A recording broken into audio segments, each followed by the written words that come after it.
Hello and welcome to Disastrous History. My name is Anthony, and I am the host of this wonderful mess of a show that will attempt to chronicle some of the biggest and most interesting disasters, messes, and all-around screw-ups that have happened throughout the centuries. So to start out this week, I want to do a little bit of housekeeping things. I finally came up with a plan for what this podcast will be going forward. Over the past month and a half or so, I've kind of meandered through some of my favorite disasters and things that interested me. And there wasn't really a plan, so to speak. But after talking with my wife, Mrs. Disastrous History, she came up with a good idea. So here it is. Starting this week, and for the next few weeks going forward until at least Easter, give or take, we will be covering tornado disasters. It's tornado season, almost tornado season, and what better time to learn about them? And then, as we get into summer, we will flip over to fires and floods. That's a good time as any, really, to cover those. Then in the fall, it'll be prime hurricane season. And then back to winter, where we will do blizzards and cold snaps and other random disasters that I find. And of course, if I find one I really like, I'll throw in a supplemental episode or whatever, and I'll still do the occasional stories of my fire scenes if you guys actually want to listen to those. I don't know if you guys enjoyed the first one, but if you did, please let me know. So this is the new plan, and I hope you guys like it, and if you don't, let me know. To start out this new plan, we've got a big one. The Palm Sunday Tornado Outbreak of 1965. The 1965 part is important because there was also a Palm Sunday Tornado Outbreak in 1920, which also happened in more or less the same area. This is also different than the 2020 Easter Sunday Tornado Outbreak in the South. That one was a whopping 140 confirmed tornadoes, and was a bad one. Also, the 1913 Easter Sunday tornado outbreak. You know, I'm starting to think maybe the week between Palm Sunday and Easter is just not a good time to be in the eastern half of the United States, especially the Midwest and the South. But we will get to all those outbreaks in the coming weeks. So, to get this out of the way early, I absolutely love the movie Twister. So chances are, there will be many references to that movie in this episode and in the episodes coming up. If you do not love Bill Paxton, Helen Hunt, and Philip Seymour Hoffman combining in the best, most quotable disaster movie ever made, you may as well leave now. Anyway, on to the disaster. I want to start this week and this season, I guess, with what a tornado is. Many people have weird notions of what tornadoes are and how they are rated and all that kind of stuff. So, the definition of a tornado is a violently rotating column of air that is in contact with both the surface of the earth and a cloud. Contact in both locations is necessary. If contact is not made with the ground, then it is a funnel cloud. Technically speaking, every tornado has a funnel cloud, but not every funnel cloud is a tornado. I hope you're following. Also, I'd like to shout out my local meteorologists, Rusty Lord and David Keller, for helping me with the research on what a tornado is and some of the more of the research for this episode. You guys are awesome. Now, let's talk about what a tornado looks like. What makes a tornado or funnel cloud visible is a combination of water vapor in the air condensing and debris from the ground combining with the water vapor. Tornadoes can be a wide range of colors, essentially taking the color of whatever they travel over, or where the lighting is in relation to where you are standing. So, if the sun is behind you and you're facing the tornado will be lighter. If you're facing the tornado and the sun is behind the tornado will appear darker. It will also take the color of whatever they travel over. So if they travel over snow, they'll look white. If they travel over water, they'll turn a blue color. And if they travel over that red dirt in Oklahoma, they'll start chanting Boomer Sooner and play that god-awful song over and over again before losing in the first round of the playoffs again. So we've got what it is, now we need what does it sound like? Well, unfortunately I've heard a couple tornadoes and it sounds a lot like a freight train. Just a really loud freight train the entire time. It's also been described as a grizzly bear's roar, a loud hissing noise. There's all kinds of ways people have described a tornado. Both of the ones I've heard sounded like freight trains, just a constant freight train driving right past you. Luckily, I haven't been hit by a tornado, but I've been close enough to hear it. So the next thing we have is, how does a tornado rotate? Well, tornadoes rotate cyclonically, so counterclockwise in the northern hemisphere, clockwise in the southern hemisphere. Alright, so that's what a tornado is, and what it sounds like, and what it looks like, and how it rotates. But, how does it form? Well, all tornadoes come from a supercell storm. A supercell storm is formed when fast-moving winds roll air into a horizontal vortex, basically a vortex of wind parallel to the ground. Then an updraft of warm air near the ground lifts the now horizontally rotating vortex of wind up into a vertical vortex, a vortex that is perpendicular to the ground. The same updraft of warm air then helps to narrow the rotating cylinder. A mix of warm air and cold air forces the wind to move faster and faster due to the interaction of the two temperatures of wind. This rotation can be seen on weather radar as a hook. So if you're looking at a radar, you see a part of the storm where it looks like the rain is hooked around and there's like a circle in the middle. That's rotation. The rotation then becomes more and more violent. It then starts to stretch towards the ground, becoming a funnel cloud, and then a tornado. So, that's how a tornado forms. But after a tornado, there's constant talk of F1 or F2 or whatever. Well, tornadoes are divided into different categories. They are numbered F0 through F5, although now they're technically EF0 through EF5. It's called the Enhanced Fujita Scale. It was originally called the Fujita Scale. They got more research. Now it's the Enhanced Fujita Scale. It scales based on wind speed and level of destruction. For ease, and from being a Midwest boy through and through, I will end up calling them F whatever number. It's ingrained into my brain from a young age. So when I say F1, for instance, I really mean EF1, but I constantly forget.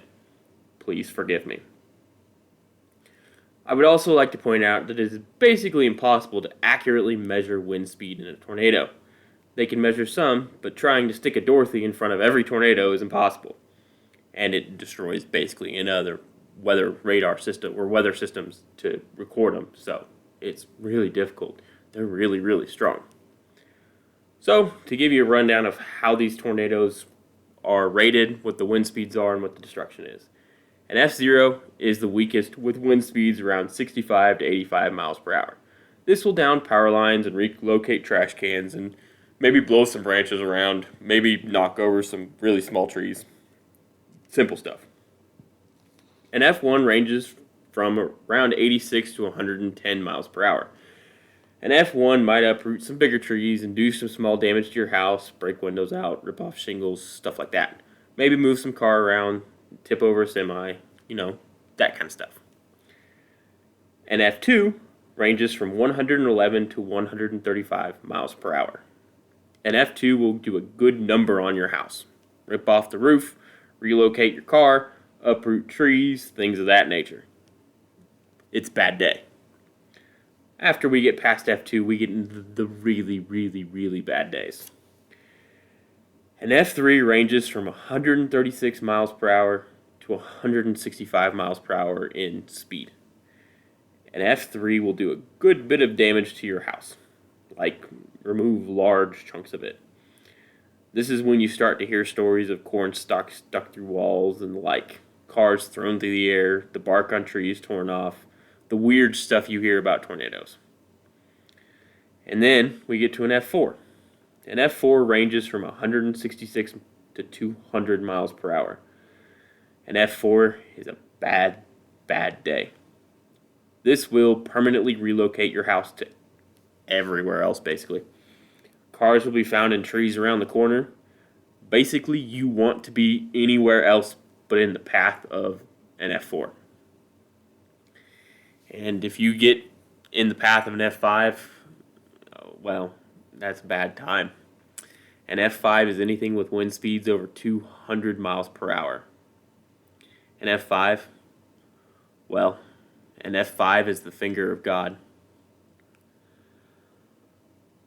All that brings us to the morning of Saturday, April 10th, 1965.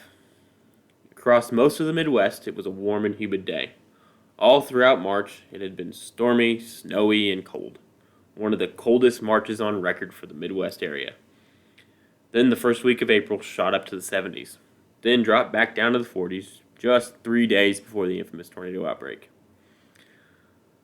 Now, just as a note, some people do not consider the tornadoes that occurred on the 10th of April of 1965 to be an official part of the outbreak, but, they were spun off the same system, so I'm going to count them.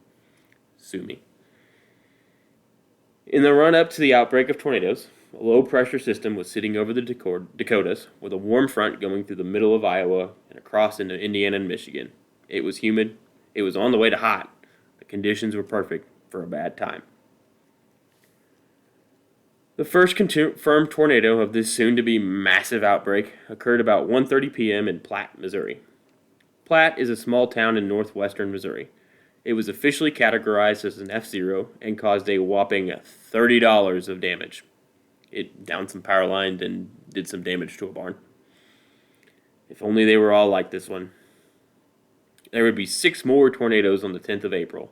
One F4 touched down in Faulkner, Arkansas, and killed 6 people and wounded over 200. Unfortunately, this was only the opening salvo in what would turn out to be an absolute onslaught.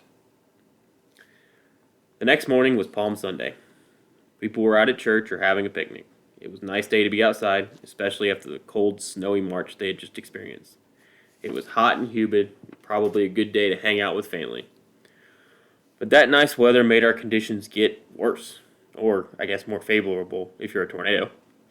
A humid air mass moved into southern Indiana and Illinois, and the cold front moved into the same area from the north. At 11:45 a.m., what was then called the Severe Local Storms Unit released a report that stated there was a possibility of tornadoes from northeastern Missouri up through northern Indiana. At 1 p.m., they released their first tornado alert in eastern Iowa, southern Wisconsin, and northern Illinois. It's important to note this was not a tornado watch. Those wouldn't be a thing until the year after this event.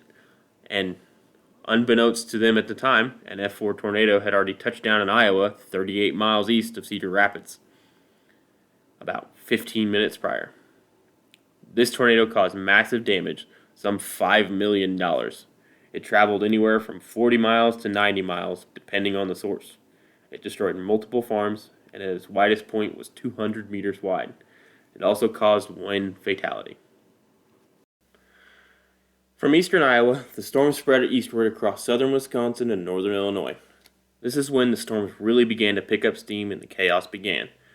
By the time the second alert was sent out at 4:20 p.m., there had already been at least 12 tornadoes throughout Illinois, Wisconsin, and Iowa. Among these was the devastating Lakewood tornado. The monstrous Lakewood tornado was an F4 that ripped a 9-mile-long path through northern Illinois. It uprooted trees, ripped the roofs off multiple houses, tossed cars aside like a 3-year-old playing Hot Wheels. The 1,300-foot wide twister destroyed anything in its path. It destroyed a barn and killed a man named Ray Goss. The barn toppled on top of him while he was standing outside it. Ray had converted the barn to a basketball gym, and several children were inside playing when the storm struck.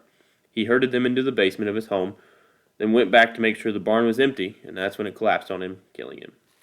The twister also collapsed the roof of a Piggly Wiggly and trapped 20 people inside. But then it got worse. It headed straight for a subdivision. There, it ripped several homes completely off their foundations. 155 houses were destroyed. 4 fatalities occurred within this subdivision. The first fatality was Louis Knack. Louis and his wife Fern had hid their children in the basement when the tornado appeared and went outside to secure the camping trailer. While running back to cover, they were hit by flying debris and had a wall collapse on them. Louis was killed instantly. Another family lost 3 members. Richard, Rosalie, and John Holter were hiding in their basement when the tornado struck their home. Their bodies were found 2 blocks away. Strangely, the tornado placed a pickup truck on its wheels in the remains of the basement of their home where they had just been hiding. And in a slightly amusing story, the tornado struck a mink farm, which you would think would end poorly for the minks, but it didn't. They all escaped. which led to the owner of the mink farm having to spend the next several days hunting down the newly freed minks. And I realize this is a terrible disaster, but that is a hilarious situation.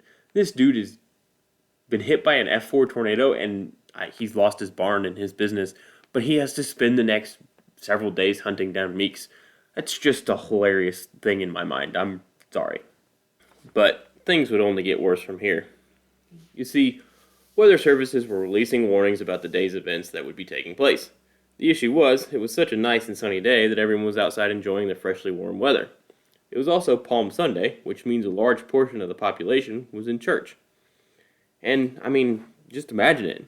You wake up the morning of April 11th, and it's Sunday, and it's a little chilly, but you can always tell those spring days where it's, a little chilly in the morning, but just the way the air feels makes you think that it's going to be a warm, pleasant day. So you make plans to go out, have a walk, or go on a picnic, or go to church, or, whatever. And feeling happy and pleased that winter is finally over after it's been cold and snowy and just gross for so long. You're no longer trapped inside. You take your kids to the park and play football or throw a ball or shoot some basketball. You're in Indiana, so you're probably shooting basketball. And you just have a nice, picnic. Some sandwiches, maybe some chips, some nice cold drinks, maybe a cold beer, the usual Sunday stuff on a nice spring day. Everyone is happy and smiling, and most of the town is there, so there's friends everywhere, and your kids are off playing and having a good time. You don't have a care in the world. Birds are chirping, kids are playing and laughing. Everything is happy. The only thing that's seemingly changed and is a little bit weird is the sky has started to turn a weird yellow color. You don't really think anything of it. Maybe it's just a weird thing that's happening. But you just have this weird feeling and you happen to glance off to the west and you can see the tops of thunderheads forming. And you think to yourself, maybe they'll miss us and go back to what you were doing. But a little later, you look back over west, just have that weird feeling in the back of your head, and those thunderheads are a lot closer than you realized they were before, and the sky is starting to get darker and darker, and it's not time for sun to go down yet. It shouldn't be that dark. And then, all of a sudden, it's quiet. The birds have gone quiet. The bugs aren't making noise.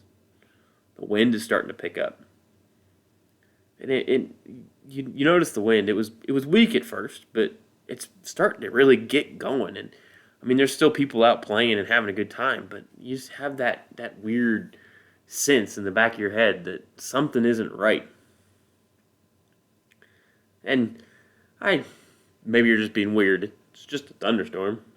They happen all the time in the Midwest. It's a regular occurrence. So you continue to play and have a good time, hang out, drink a beer, eat your food, have a good time, and all of a sudden it's dark. And then you really notice that the sky's a weird color now. Those clouds don't look good. They're really dark. And then the clouds start to turn a different color, a concerning color, a green color, and then you've got greenage. And then the noise starts, and the wind really picks up, and the rain picks up, and then it starts hailing, and then you're concerned, and there's a flash of lightning. You look off in the distance, and there's that whirling column headed straight at you. You had no warning. You had some weird feelings, but storms happen all the time. It's not unusual. You had no earthly idea this was going to happen. It was such a nice day. You hadn't been near a radio since the morning. No one else had been near a radio since the morning. Everybody was out enjoying their time at the park and enjoying the warm weather. And the next thing you know, your whole town, your whole house, your whole livelihood has been ripped to shreds. This was the story of many people that Sunday afternoon. When the second severe weather alert went out at 4:20 p.m., warning of tornadoes, hail, and high wind, a large portion of the population in the affected area of northern Ohio, northern Indiana, and southern Michigan simply didn't hear it. And, of course, this is where the brunt of the tornadoes would strike. And that part about the yellow sky was true. Many people reported that before any clouds appeared, there was a weird yellow in the sky. and they couldn't really explain it. But that was because the tornadoes that had already struck further west in Illinois had picked up dirt and debris and launched it up into the jet stream, turning the sky a weird yellow color. And now is when it starts to get really bad. At 5:15 p.m., the first of two F4 tornadoes hit the Midway Trailer Park just outside Goshen, Indiana. This tornado tore apart the Midway Trailer Park. It annihilated most of the trailer park and sent debris hurtling all over the place. An airplane wing that originated in the Goshen Airport was found 35 miles away in Michigan. Richard Gresso found himself in one of the most terrifying situations I can imagine. He was on a motorcycle, doing his best to outrun the F4 tornado that had formed in Goshen. Prior to this terrible situation, he had saved his mom from their trailer, which had already been tossed upside down with her inside. He managed to make it across the intersection from his family's trailer before the wind was so strong he couldn't keep the motorcycle upright. So he laid it down and grabbed a nearby tree. That tree was then uprooted and tossed, causing Gresso to lose his grip, slide across the ground, and hit a stop sign. And then he was unconscious. He eventually woke up in a morgue. His brother found him in the hallway of the morgue, barely alive. The stop sign split open his skull, exposed part of his brain, and had nearly severed his leg. He was eventually released from the hospital 2 weeks later and survived. He unfortunately was picking out pieces of debris from his body that got pushed to the surface for years and years afterwards, which I can imagine. I'm trying to imagine. You just pulled your mom out of a flipped over trailer that had already been hit by a tornado, and you're thinking to yourself, man, thankfully this is finally over. When all of a sudden, another F4 tornado, which is 185 to 200 mile an hour winds, starts forming behind you. And you're looking around trying to figure out, where am I going to go to hide from this thing? Realize that the trailer park's already been destroyed, all of the shelter's gone, and in a trailer park there's not much shelter to begin with. There's a reason why there's the stereotype that tornadoes destroy trailer parks, because trailers don't have anything anchoring them to the ground. So if you get a decent sized tornado, they're going to get picked up and launched. And they're light on purpose because they're supposed to be mobile. So he looks around, realizes that most of this trailer park is destroyed, so he has to make a run for it. And the only thing there that's still running is a motorcycle. So he hops on a motorcycle and he is doing his best to gun this motorcycle, and the winds are so strong he literally cannot keep it upright. Trying to drive it, can't keep it upright. And so he has to lay it down. Like, at that point, you're just at the point of, I guess, take me. But, I mean, he held onto a tree, and can't blame him. Tree's got roots, deep roots in the ground. Maybe that'll be able to hold it and it won't rip me off of it. It didn't rip him off of it. It ripped the tree out of the ground. Like, this dude just had some really bad luck that day. He lost his home, and then he's being tossed by a tornado into a stop sign that is going to expose his brain and nearly sever his leg. That's a bad day. And he was one of the lucky ones. The other people in Midway Trailer Park were not so lucky. 10 people lost their lives after being struck by an F4 tornado that had split into two circling around the same spot. So there's a phenomenon in tornadoes that occasionally some of the bigger tornadoes will split in half and it will look like two tornadoes circling around the same spot. So, that's got to be terrifying to witness. You're looking at it and there's this giant tornado that's got wind speeds up to 200 miles an hour headed straight at you, and you're like, well, this sucks. And then that 200 mile an hour tornado splits in half and makes two tornadoes. This is getting out of hand. Now there are two of them. Like, I can't imagine the terror where I'm like, okay, I have one tornado to deal with. I can go one direction or the other, and then it's like, tricked you, splits in half. That's crap. They shouldn't be allowed to do that. That feels like cheating somehow. But that's what happened. And what's funny is 45 minutes after that first F4 tornado split in half and destroyed the trailer park, A second F4 tornado split in half and destroyed a subdivision about 2 miles north of the trailer park. Goshen was not a good place to be on April 11th, 1965. But this storm isn't done yet. After the two F4s smashed the area around Goshen, the storms continued up to the northeast, towards Michigan. But there was a bit of a problem. The power was out and the phone lines were dead, so no one in Indiana could warn the people in Michigan that, hey, these super strong storms are headed right at you, you need to take cover. But, just like in Indiana, Illinois, and Iowa, the citizens of Michigan were out enjoying the nice weather, so even if the phone lines had been working, it wouldn't have mattered. Many people were completely unaware that there was a tornado until their house literally exploded around them. It was just a really bad day and a perfect sequence of events to produce a deadly tornado outbreak. But what is about to occur in extreme northern Indiana into Michigan is just awful, even for this terrible day. At around 5 p.m., a tornado formed in Steuben County, Indiana. Yeah, yet another F4 tornado. This one started at around 1 mile wide, which is really, really big. It destroyed basically everything it touched. It launched cars, removed houses from their foundations, basically annihilated everything. It even allegedly picked up an entire freight train and tossed it into Bob East Lake. Devastation was everywhere.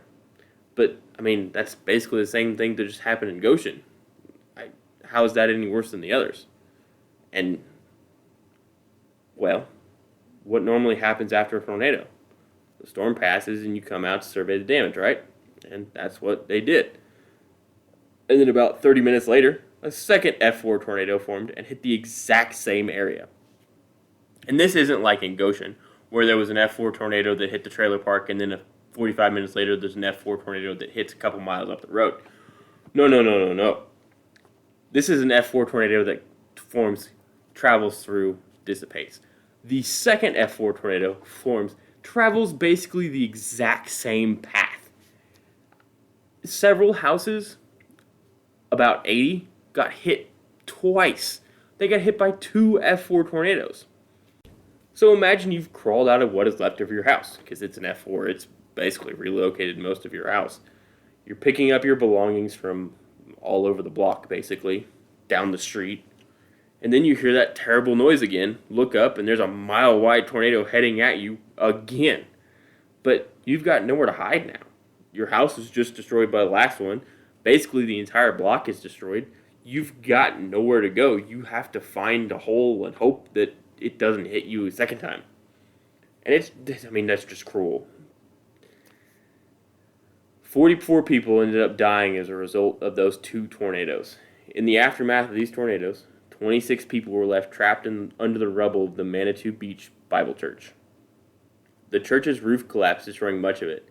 But in another weird thing with tornadoes, the hymnals remained exactly where they were prior to the tornado. There were several reports of walls and roofs being ripped off of houses, with everything still inside remaining exactly where they were placed. And that's a thing that happens in a lot of tornadoes.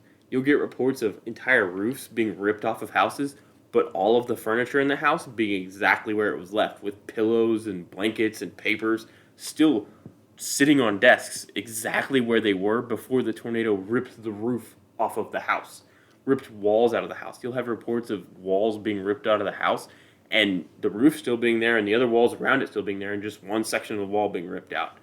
Or you'll have reports of, tornadoes picking up debris and just placing it in a tree around the corner. There's been numerous stories of children being picked up by tornadoes and placed in a tree perfectly unharmed down the street.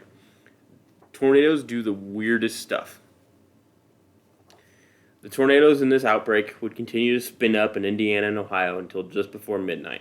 Several more F4s and fatalities would occur. In total, 55 tornadoes were spun off the 1964 Palm Sunday tornado outbreak.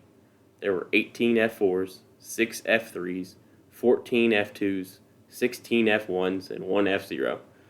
266 deaths occurred as a result of these tornadoes. It was one of the largest and deadliest outbreaks in the United States to that point. One of the good things to come out of this outbreak was a new tornado warning system was put into place. The system of tornado watch and tornado warnings was put into effect. That's the system we use today. The system became, if there's a tornado watch, the ingredients are there for a tornado. If it's a tornado warning, a tornado has been spotted, or severe rotation has been spotted on the radar. To put it into simpler terms, think of a cupcake.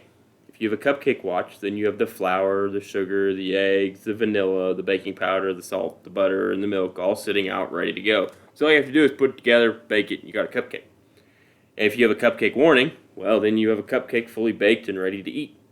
So if you have a tornado watch, you've got the low pressure, the high pressure, the warm air, you've got the moisture, the whole thing there for a tornado form. If you have a tornado warning, you probably already have a tornado on the ground somewhere.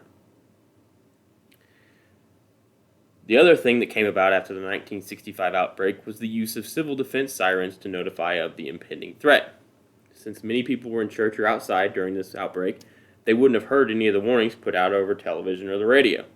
So they had to come up with a way to fix that, because you can't have people, another episode like this where you've got everybody outside nowhere near a radio and they don't hear the warnings and have a absolute disaster similar to this one. So how are they going to fix it?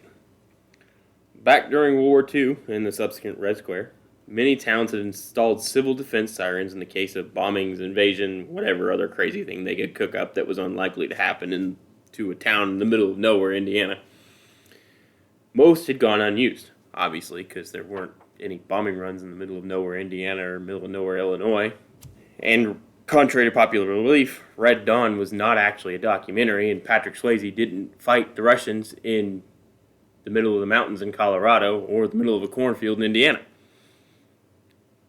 So they decided they would use the civil defense sirens, that if there was a tornado warning or a tornado watch, they would set them off so people would know that something bad was happening. Makes sense. Pretty logical use. And it's still used to this day. Unfortunately, that would not be the last outbreak in the United States of tornadoes. There are several more to come, and many, many large tornadoes that we will discuss in future weeks. And with that, we wrap up this week's episode. Thank you guys for listening, as always. If you want to follow us on Twitter, you can at DisastrousHSTRY. That's Disastrous History without the vowels in history. And on Instagram at Disastrous History, spelled correctly. We also have a website called DisastrousHistory.com, spelled correctly. There you can read the articles, or the episodes that is, as articles with maps and pictures, and there is a Google map of this episode with the different tornado watches and the locations of each tornado throughout the whole outbreak. So, and descriptions of the damage and the cost and the size of the tornado and fatalities and the whole 9 yards. So, that being said, if you guys want to leave a review on Apple Podcasts or wherever you get your podcasts, except for Spotify, because Spotify does not allow reviews, I greatly appreciate it. And if you want to send me an email and let me know how I'm doing, it's disastroushistory@gmail.com. Thank you guys again for listening. Be safe, and always remember to check your smoke detector batteries.